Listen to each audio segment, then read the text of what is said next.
Subhanallah walhamdulillah. And how can it sustain this trail in the year? To come to help us unpack this complex, I am honored to call Adam Basar on a stage to deliver a speech on India's superpower.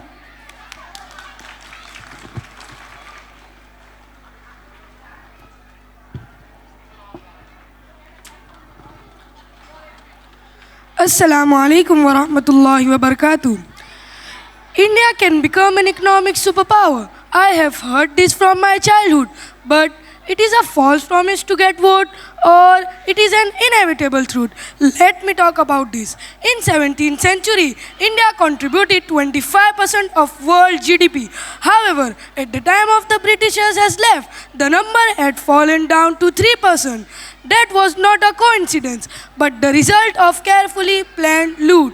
But now, let's put the history aside and talk about the future. What did India achieve after independence? Well, population, right? But the population is the problem, isn't it? No, there may be many shortage in India, but no shortage of people. India is now the most populated country, and 50% of our population is below the age of 20. We truly live in exciting times. Now, this truly depends on whether this population will be a demographic dividend or be a demographic liability. Someone from our young generation can become an entrepreneur and can complete our dream of Atmanirbhar Bharat. Whatever is your dream, profession or position, do something that can benefit to Indian society and that can add the value to the world and people's life. China and America are today's global superpower. What did they do to help them to reach this level?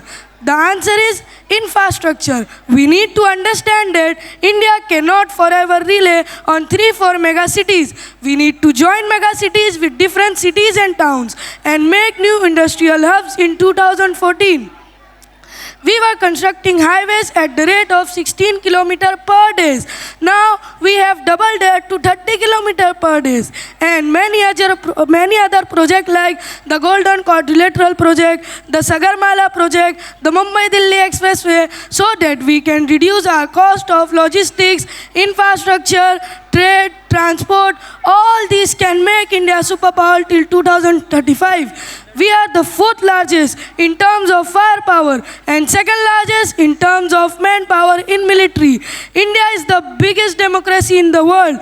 We can support Western democracies as well. And because of this, India is the pharmacy of the world. ISRO launched centers in other countries as well. There are many other points. Like this, we can see India's desperate future through them. But this growth is not guaranteed under the grab of patriotism. Saying that India will 100% be a superpower is completely wrong. We need to understand the challenges of corruption, not the ease of doing business. Our education system, the population can drag our country as well.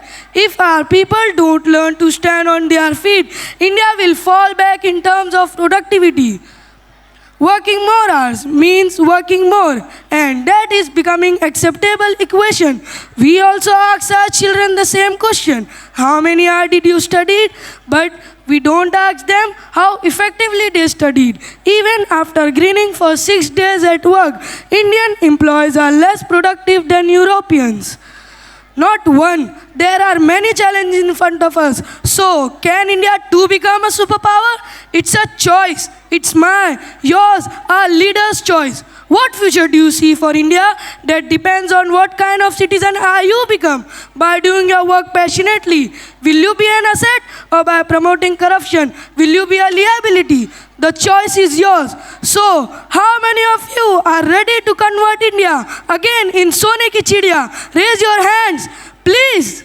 That's the spirit. Thank you. Jai Hind, Jai Bharat.